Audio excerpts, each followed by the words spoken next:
another video. Kinkajou was revealed as the Book 17 protagonist last month, and I think it's safe to say fans had a lot of thoughts. Some good and others a bit worried as to the direction of the arc. With you guys here today, I'm going to talk about how my initial reaction evolved into something different as I've really sat with the choice. And I aim to hopefully answer the question of whether this was the right move going forward in the arc.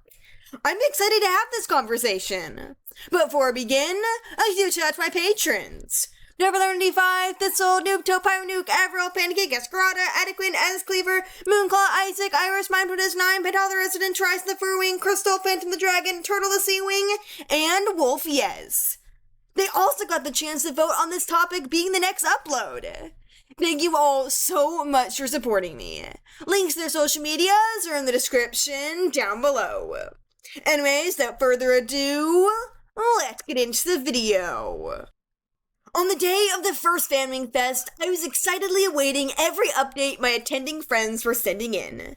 As Tui's panel came to a close, we knew the big Book 17 protagonist reveal would be on its way, thanks to the author's email newsletter. There were lots of possibilities in everybody's minds. Icicle, Platypus, Mulberry, Lynx, Quokka, Powa, Harmony, Aurora, Dugong, Crescent, and more. All of these dragons would provide very unique insight into the coming events and expand upon what was shown before. Kinkajou was a thought, and even an option I mentioned in my videos. It was one of my personal guesses, but to be totally honest, it was kind of the lowest one on my preference list. Don't get me wrong, I like Kinkajou, but we've seen her all throughout the first two arcs, and even experienced her POV firsthand via the guidebook. So to focus on Kinkajou now, when we just got so many fresh faces, and have other cool ones to return to, didn't give me the immediate satisfaction I was looking for. But upon dwelling on this, I think I get it.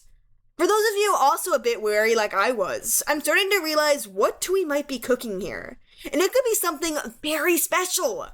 Major spoilers ahead for the Hybrid Prince, as I can't dive into things the way I'd like without talking about that ending.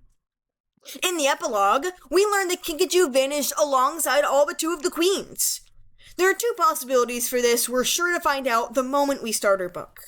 Option 1, Kinkajou actually did disappear with the queens through the mysterious magic spell, and will wind up in the same spot they did. Or number 2, Kinkajou didn't get whisked away. Rather, she was already suspicious of something going on, and tried to find glory the moment she got taken. Both are equally as possible, and interesting.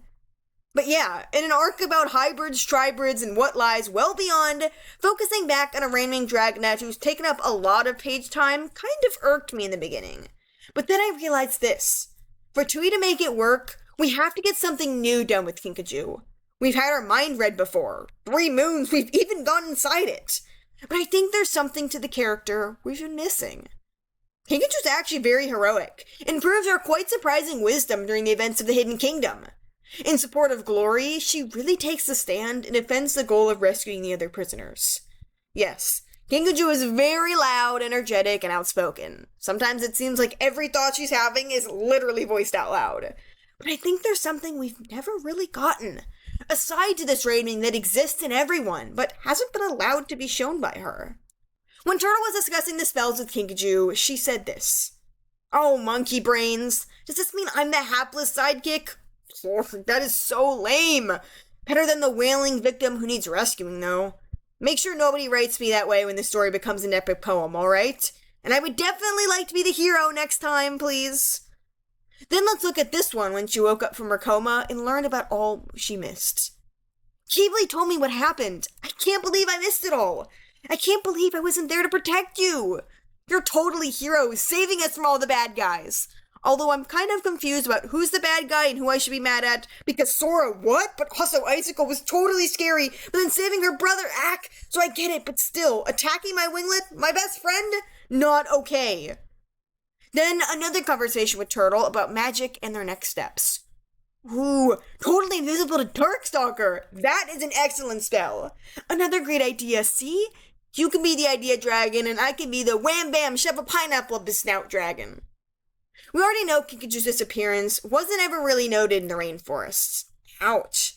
The way she found out no one was even looking for her, it must have been awful. Though it's easy to brush her off as the sidekick she's always been in the books, that's exactly what I hope Tui draws from. The pain that can come from that. When your best friend is queen and all your friends saved the world while you were in a coma, you kind of can't help but feel lesser. Giving Kinkajou this kind of insecurity would be exactly what's needed to make worthy of her being a full POV character. Going from comedic relief to a serious protagonist when faced with something that feels personal to her, I could be totally down for this storyline.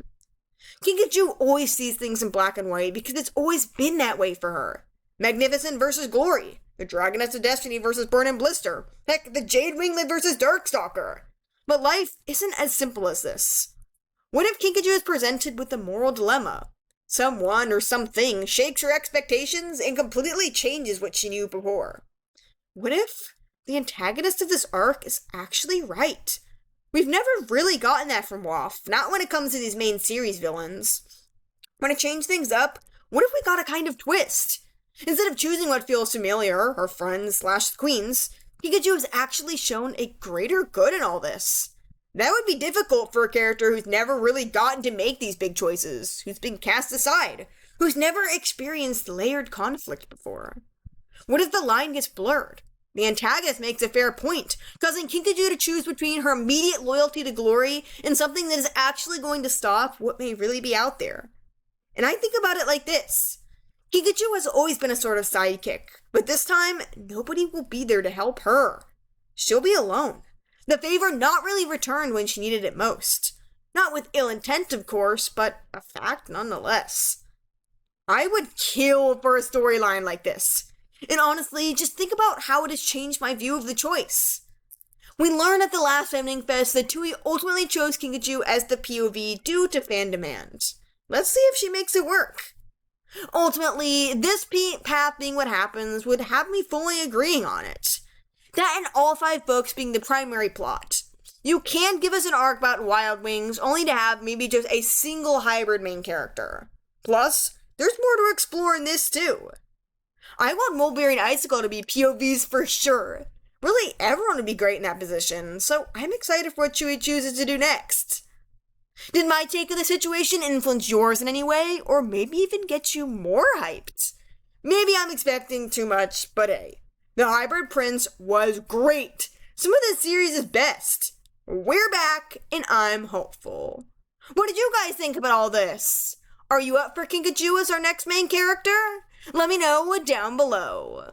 Thank you all so much for watching, and I'll see you in the next video. Bye.